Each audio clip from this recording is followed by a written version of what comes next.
اعوذ باللہ من الشیطان الرجیم بسم اللہ الرحمن الرحیم عبس وتولی صدق اللہ العظیم۔ عزیز ساتھیوں، بزرگوں، دوستوں، ماؤں، بہنوں، بچوں، السلام علیکم رحمۃ اللہ وبرکاتہ۔ میں نے ابھی آپ کے سامنے سورہ عبسہ کی پہلی آیت تلاوت فرمائی۔ سورہ عبسہ میں 42 آیت اور 1 رکوع ہے۔ آج انشاءاللہ ہم اس کے 16 آیتوں کا حاصل مطالعہ آپ کے سامنے رکھنے کی کوشش کریں گے۔ سورہ عبسہ یہ اس دور کی صورت ہے جب اللہ کے رسول صلی اللہ علیہ وسلم کا ابتدائی دور تھا، جب اللہ کے رسول صلی اللہ علیہ وسلم مشرکین مکہ کو دین کی دعوت دے رہے تھے تو لوگ آپ کا انکار کر رہے تھے، ہنسی مذاق اڑا رہے تھے۔ ابھی یہ وہ دور تھا جب آپ ان کے ساتھ میل جول رکھتے تھے، آپ کے ساتھ وہ ملاقاتیں کرتے تھے اور گفتگو کرتے تھے، آپ ان کے محفل میں جاتے تھے، آپ ان سے خود آپ صلی اللہ علیہ وسلم ان کو سمجھاتے تھے کہ دیکھو یہ دنیا ختم ہونے والی ہے، قیامت برپا ہونے والی ہے۔ تو یہ اس وقت کی صورت ہے۔ اللہ کے رسول صلی اللہ علیہ وسلم ایک محفل میں تھے جس میں بڑے بڑے سردار تھے، جس میں عتبہ، شیبہ، ابو جہل، امیہ بن خلف، ایسے بڑے بڑے مشرکین تھے، سردار تھے۔ وہ سرداروں کو اللہ کے رسول صلی اللہ علیہ وسلم دعوت دے رہے تھے۔ اس محفل میں ایک نابینا صحابی آتے ہیں اور اللہ کے رسول صلی اللہ علیہ وسلم سے کہتے ہیں کہ آپ مجھے ہدایت کیجئے، آپ مجھے اسلام کے بارے میں بتائیے۔ اللہ کے رسول صلی اللہ علیہ وسلم کو کچھ ناگوارا محسوس کرتے ہیں۔ یہ نابینا صحابی جو ہے یہ آپ کے رشتہ دار ہیں، یہ حضرت خدیجہ رضی اللہ تعالیٰ عنہ کے خالہ زاد بھائی ہیں۔ اللہ کے رسول صلی اللہ علیہ وسلم دل میں محسوس کرتے ہیں کہ یہ صحابی کو تو بعد میں دعوت دی جا سکتی ہے، لیکن ابھی میں جن سے مخاطب ہوں یہ مکے کے سردار ہیں، اگر یہ بات کو مانے تو دعوت کو بہت فائدہ ہو سکتا ہے۔ یہ اللہ کے رسول صلی اللہ علیہ وسلم محسوس کرتے ہیں، یہ آپ کو ناگوارا ہوتا ہے کہ یہ محفل میں یہ نابینا صحابی آپ کے پاس آتے ہیں۔ یہ ابھی بڑے بڑے سرداروں سے میں مخاطب ہوں۔ یہ اللہ کے رسول صلی اللہ علیہ وسلم کا کوئی ذاتی فائدہ نہیں تھا، یہ آپ جو ہے اللہ کے دین کے خاطر، تاکہ یہ دین کو سربلندی ہو، اس لیے آپ بڑے بڑے سرداروں سے مخاطب تھے۔ ایسے حالات میں اللہ تعالیٰ جو ہے یہ اس محفل میں جو اللہ کے رسول صلی اللہ علیہ وسلم کے چہرے پہ تھوڑی سی ناگوارا محسوس کرتا ہے، حالانکہ وہ صحابی کو معلوم نہیں ہے، وہ نابینا ہے کہ اللہ کے رسول صلی اللہ علیہ وسلم کو ناگوارا گزرا، یہ صرف اللہ کو اور اس کے رسول کو معلوم۔ پھر اللہ تعالیٰ یہ صورت نازل کرتا ہے۔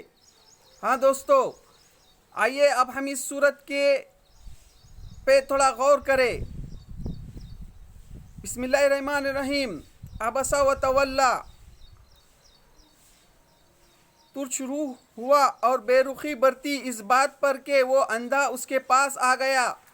یعنی وہ نابینا صحابی جب اللہ کے رسول صلی اللہ علیہ وسلم کے پاس آئے تو آپ جو ہے تھوڑا سا چہرے پہ ناگوارا محسوس کر کے آپ نے اپنا رخ پھیر لیا، یہ صرف اللہ کو اور نبی کو معلوم۔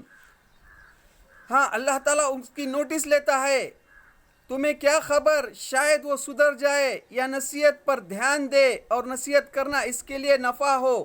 اللہ تعالیٰ کہتا ہے اپنے نبی سے۔ ہاں دوستو، یہ اللہ تعالیٰ اپنے نبی سے کہہ رہا ہے، یہ جو عظیم شخصیت، کائنات کے عظیم شخصیت محمد مصطفیٰ صلی اللہ علیہ وسلم سے اللہ تعالیٰ فرما رہا ہے، جو شخص بے پرواہی برتتا ہے اس کی طرف تو تم توجہ کرتے ہو، حالانکہ اگر وہ نہ سدھرے تو تم پر اس کی کیا ذمہ داری ہے؟ یعنی جو لوگ بے رخی برت رہے ہیں، جو سردار جو ہے آپ کی بات مان نہیں رہے ہیں، ان کی آپ پر کوئی ذمہ داری نہیں ہے، اور جو خود تمہارے پاس ڈرا آتا ہے اور ڈر رہا ہوتا ہے، اس سے تم بے رخی برتتے ہو۔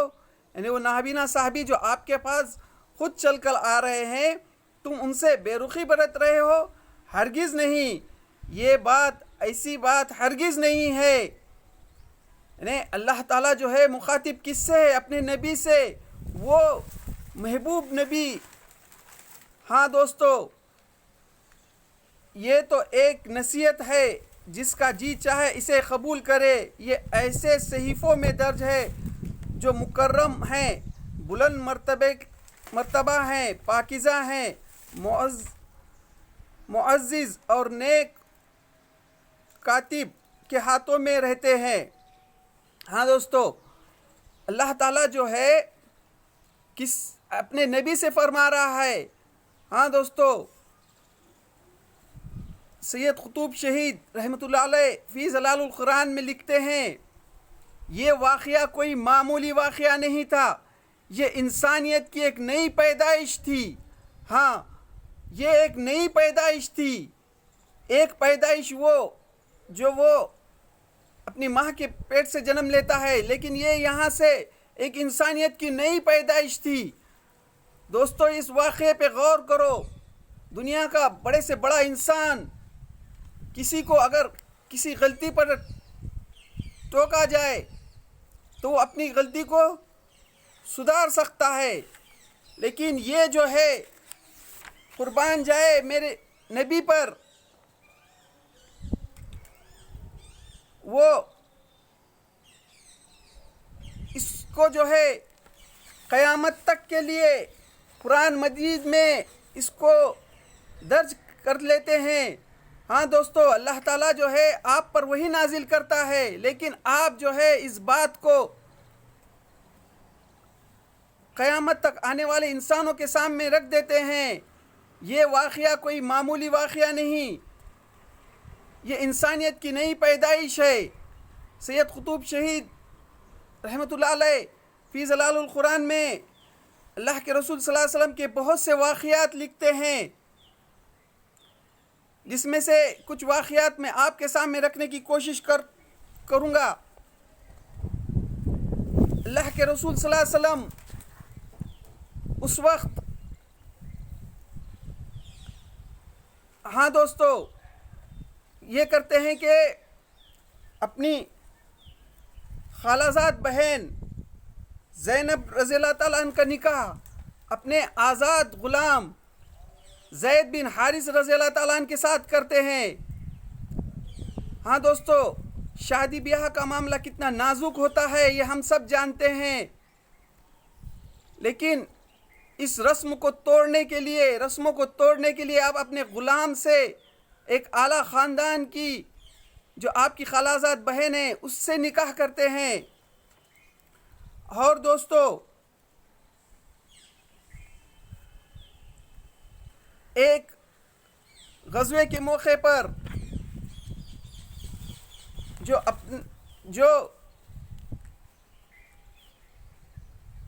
جس غزوے میں خالد بن ولید رضی اللہ تعالیٰ عنہ جیسے کمانڈر اور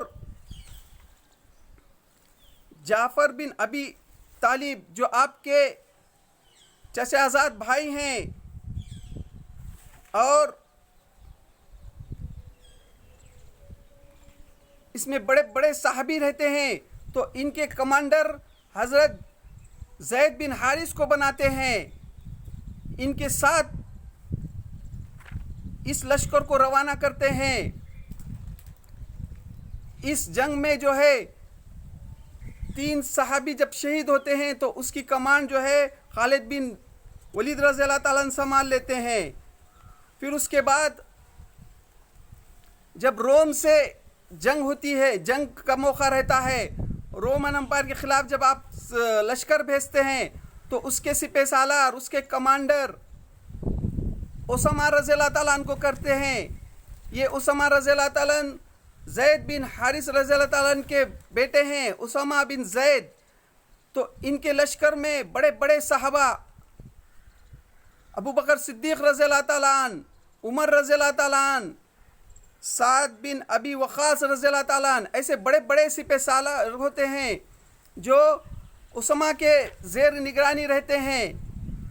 ہاں دوستو، یہ واقعہ کوئی معمولی واقعات نہیں ہے، انہوں نے دنیا کی کایا پلٹ دی۔ حالانکہ اسامہ رضی اللہ تعالیٰ عنہ ایک نوجوان ہوتے ہیں، کچھ لوگ آپ سے شکایت بھی کرتے ہیں، لیکن اللہ کے رسول صلی اللہ علیہ وسلم نے جو ہے یہ تو دنیا قیامت تک آنے والے انسانوں کے لیے ایک سبق ہے اس میں کہ اس میں بہت اہم بات ہے دوستو۔ پھر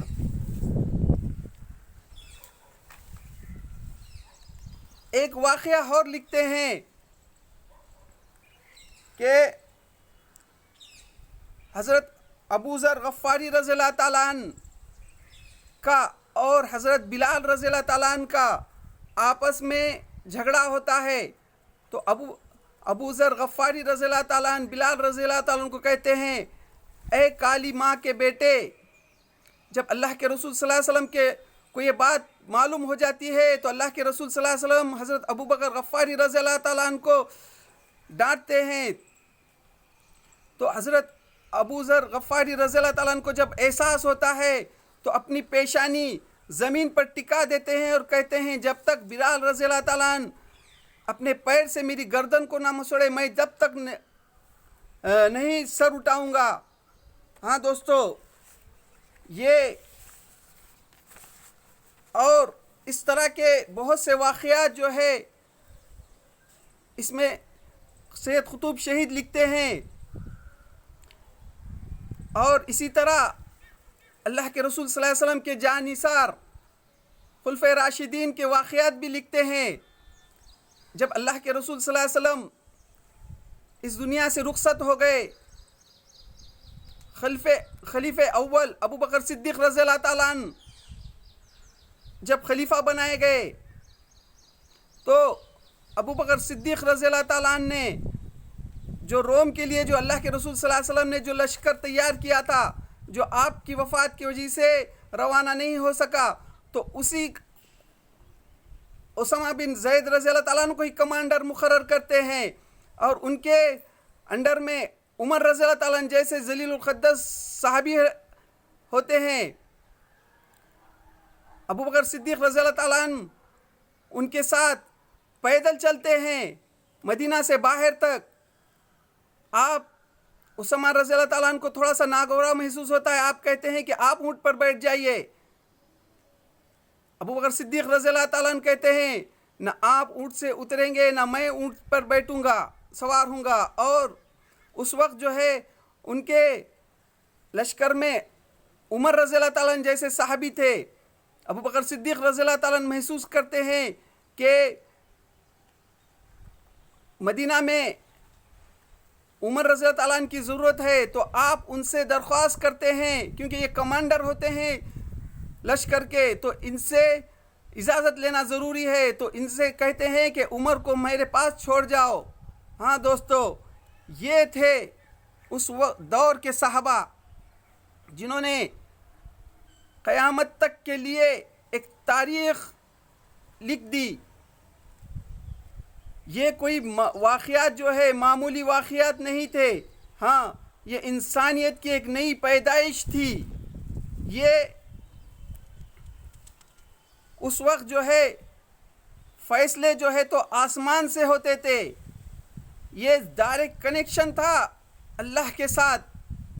اس وقت اللہ تعالیٰ نے جو ہے قرآن مجید میں صرف 23 سال کی مدت میں اس کو پورا درج کر دیا، قیامت تک آنے والے لوگوں کے لیے اس میں سب کچھ محفوظ کر لیا۔ اور آج بھی ہم کوئی بھی مسئلہ پیش آئے تو ہم قرآن مجید سے جب بھی رہنمائی حاصل کرنے کی کوشش کرے تو فٹ نظر آتا ہے۔ ہاں اللہ تعالیٰ نے قید کر دیا 23 سال کی مدت میں قیامت تک آنے والے انسانوں کے لیے یہ ایک رہنمائی کی کتاب ہے۔ یہ واقعات اس وقت جو رونما ہوئے یہ کوئی معمولی واقعات نہیں تھے، ہاں یہ انسانیت کی ایک نئی پیدائش تھی۔ تو انشاءاللہ اس کے بعد کا حاصل مطالعہ ہم اگلے ویڈیو میں لائیں گے۔ تو اللہ سے دعا اللہ تعالی ہمیں قرآن مجید کی تعلیمات کی صحیح سمجھ نصیب عطا فرما، اور اس میں جو ہم سے کوتاہی غلطی ہو رہی ہے اور اس میں جو بھی ہم سے قرآن مجید کو سمجھنے میں جو بھی غلطی ہو رہی ہے اس کو معاف کر دے، اور قرآن مجید کی تعلیمات کی صحیح سمجھ نصیب عطا فرما اور اس پر عمل کرنے کی توفیق دے۔ وآخر دعوانا ان الحمد للہ رب العالمین۔